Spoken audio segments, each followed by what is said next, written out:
آج ہمارے معاشرے میں سب سے بڑی جو برائی پائی جاتی ہے وہ لوگوں کا دل توڑنا ہے۔ آپ کو شاید یاد ہو، میں نے کسی موقع پہ کہا تھا، حضرت خواجہ خواجگان ہمارے سلسلہ عالیہ نقشبندیہ کی بہت بڑی عظیم ہستی ہیں، حضرت مجدد الفسانی، جن کی ڈیوٹی تھی، بڑے بڑے اکابرین نے آپ کو خواب میں دیکھا کہ آپ اکثر بارگاہ مصطفیٰ میں حاضر رہتے اور حضور کو پنکھا جو ہے وہ جھل رہے ہوتے، یعنی جب حضور کی کچہری لگتی ہے تو حضرت مجدد الفسانی کی ڈیوٹی یہ ہے کہ وہ پنکھا اٹھا کے حضور کو ہوا دے رہے ہوتے۔ اتنی جو قریب شخصیت ہے آقا کریم صلی اللہ علیہ وسلم کے، ان کا فرمان کیا ہے کہ دل جو ہے یہ اللہ کے ہمسائے ہیں، جس نے کسی دل کو دکھایا ہے گویا اس نے اللہ کے ہمسائے کو تنگ کیا ہے، اور جس نے اللہ کے ہمسائے کو تنگ کیا ہے پھر وہ اللہ کے غضب کے لیے تیار ہو جائے۔ تو حضرت بابا فرید الدین نے کیا فرمایا کہ قبر میں کس عمل کی سب سے زیادہ ویلیو ہے؟ کسی کا دل نہ دکھانا۔ چلو بد کردار ہی صحیح، جھوٹے تو نہیں ہیں، نصیب کسی کے ہم سے پھوٹے تو نہیں ہیں، حسرتوں کے بوجھ تلے ٹوٹے تو نہیں ہیں، سنوارے ہیں فقط دل لوٹے تو نہیں ہیں۔ تو میں عرض یہ کر رہا تھا کہ وہ لوگ، قرآن مجید نے الہاکم التکاثر میں بیان فرمایا کہ دولت اکٹھی کرنے میں، دنیا کے جاہ و منصب جوڑنے میں ایک دوسرے سے مقابلہ لگاتے رہے، نتیجہ کیا ہوا؟ حتیٰ زرتم المقابر، وہ قبروں میں جا پہنچے۔ کلا سوف تعلمون، جب وہ قبروں میں پہنچے تو انہیں خبر ہوئی کہ جس چیز کے پیچھے ہم دوڑ لگا رہے تھے ان چیزوں کی تو یہاں حیثیت ہی کوئی نہیں۔ اللہ کے ہاں بلا دنیا کی کیا حیثیت ہے؟ حدیث مبارکہ میں پلا کیا حکم ہے؟ ہمیشہ اپنے سے نیچے والے بندے کو دیکھیں، اور ہم اس کے الٹ چل رہے ہیں۔ اگر کسی کے پاس پراڈو ہے، ہمارے پاس ہونڈا کی گاڑی ہے، ہمیں تو نیند نہیں پڑتی اس کے پاس پراڈو کیوں ہے، ہمارے پاس چھوٹی گاڑی کیوں ہے۔ کسی کی جو ہے وہ بہت اچھی کوٹھی ہے تو ہمارا کوئی چھوٹا گھر ہے، ہمیں رات دن فکر سونے نہیں دیتی، ہم جب تک اس سے بہتر کوٹھی نہ بنا لیں۔ ایک بندہ جو ہے وہ مارکیٹ میں لوکل کام کر رہا ہے تو فلاں میرے رشتہ دار کے ایکسپورٹ کا کام کیوں ہے، میں اس سے بڑھ کیوں نہ جاؤں۔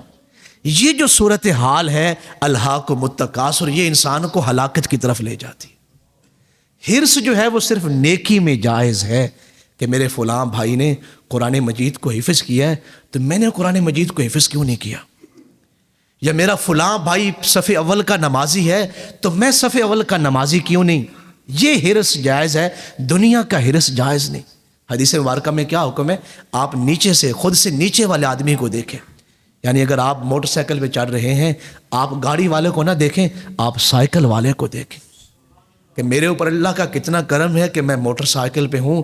کتنے لوگ میرے ساتھ ایسے رہتے ہیں جن کے پاس موٹر سائیکل نہیں، وہ سائیکل پہ سفر کر رہے ہیں، یا کتنے ایسے لوگ ہیں جو چاند گاڑیوں پر یا جو پبلک جو ٹرانسپورٹ ہے اس پہ سفر کر رہے ہیں، یا ہمارے معاشرے میں ہمارے ساتھ وہ لوگ بھی رہ رہے ہیں جن کے پاس گاڑیوں میں سفر کرنے کے لیے بھی کرایہ کوئی نہیں، وہ کئی کئی میل تک پیدل چل رہے ہیں۔ یہ حدیث مبارکہ کا حکم ہے، خود سے نیچے والوں کو دیکھیں گے تو پھر اس کی برکت سے اللہ تمہیں سکون عطا فرمائے گا۔ جب تم خود سے اوپر والوں کی طرف دیکھو گے پھر کیا ہوگا؟ تم نقصان کی طرف جاؤ گے، تم ہلاکت کی طرف جاؤ گے۔ ویسے آپ کا کیا خیال ہے؟ یہ جو قرآن مجید نے ابھی بیان فرمایا کلا سوف تعلمون، ایک بندے نے ساری عمر سر راہ فروٹ کی ریڑھی لگائی اور بڑی مشکل سے اس نے تازی کمائی کی، اور شام کو اس کی کمائی ختم ہو گئی۔ اگلے دن کے لیے پھر اس نے وہ محنت کی اور تازی کمائی کی، شام کو ختم ہو گئی۔ لیکن جب قیامت کا دن ہو، اللہ تعالیٰ اس کے رزق کے حلال کی برکت سے اسے جنت کے نور کے محل پہ بٹھا دے، تخت پہ بٹھا دے۔ اور ایک آدمی نے اربوں خربوں کی جائیداد بنائی اور بڑے لیول کا بزنس کیا، لیکن شرعی اصولوں کا اس نے خیال نہیں کیا، حلال اور حرام کی تمیز نہیں کی۔ قیامت والے دن اللہ اسے مجرموں کی صف میں کھڑا کر دے۔ دنیا میں کامیاب زندگی کس نے گزاری؟ ایک شخص اس حال میں گیا اس دنیا سے، اس کے پاس مال و زر جمع نہیں تھا، لیکن جاتے ہی اللہ نے اس کی جنت کا فیصلہ کر دیا۔ ایک آدمی کے پاس جو ہے وہ ہزاروں ایکڑ زمین بھی تھی، کئی بڑی بڑی انڈسٹریاں بھی تھیں اس کے پاس، اور بہترین عالی شان کوٹھیاں بھی تھیں، اور دنیا کی بہترین گاڑیاں بھی تھیں، دنیا کی ہر نعمت اس کے گھر میں موجود تھی۔ لیکن جب قیامت والے دن اللہ کے حضور پہنچا تو اس کا فیصلہ دوزخیوں کی طرف ہو چکا تھا۔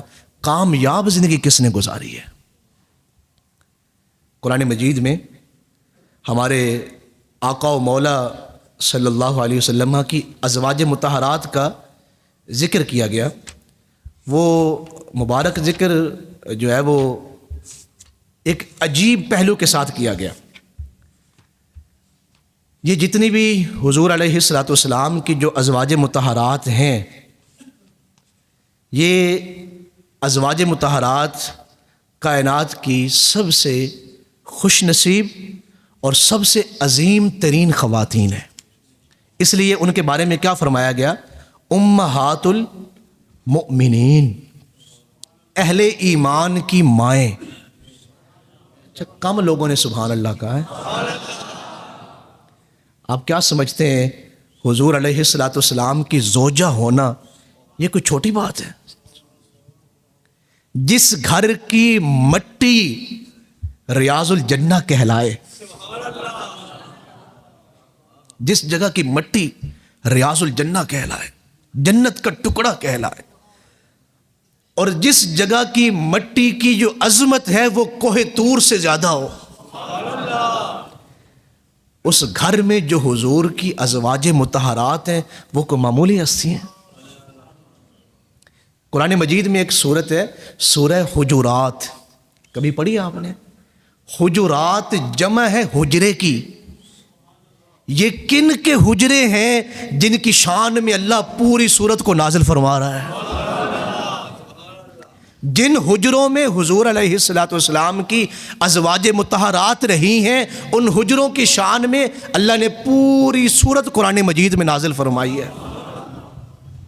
کتنے مقدس وہ حجرے ہیں، یا کتنے مقدس وہ گھر ہیں۔ آپ ایمانداری سے فیصلہ کر کے بتائیں، ایک حجرہ ہے جسے حجرہ عائشہ کہا جاتا ہے، اور آج وہ گنبد خضرا ہے۔ پوری دنیا کے دل اس گنبد کے ساتھ جڑے ہوئے ہیں کہ نہیں؟ دل کھچ رہے ہیں سبز گنبد شریف کی طرف کہ نہیں؟ وہ عظیم ہستیاں، اور یہ علماء کا ایک بڑا عظیم عمل ہے اس کے اوپر کہ جب حضور علیہ الصلوۃ والسلام کی کسی زوجہ کا ذکر کیا جائے، جو دل احترام سے جھک جائے، یہ اس بات کی علامت ہے کہ وہ اللہ کے ہاں کامل ایمان رکھتا ہے۔ جو دل حضور کی ازواج کا احترام رکھتا ہے وہ دل اپنے اندر کامل ایمان رکھتا ہے۔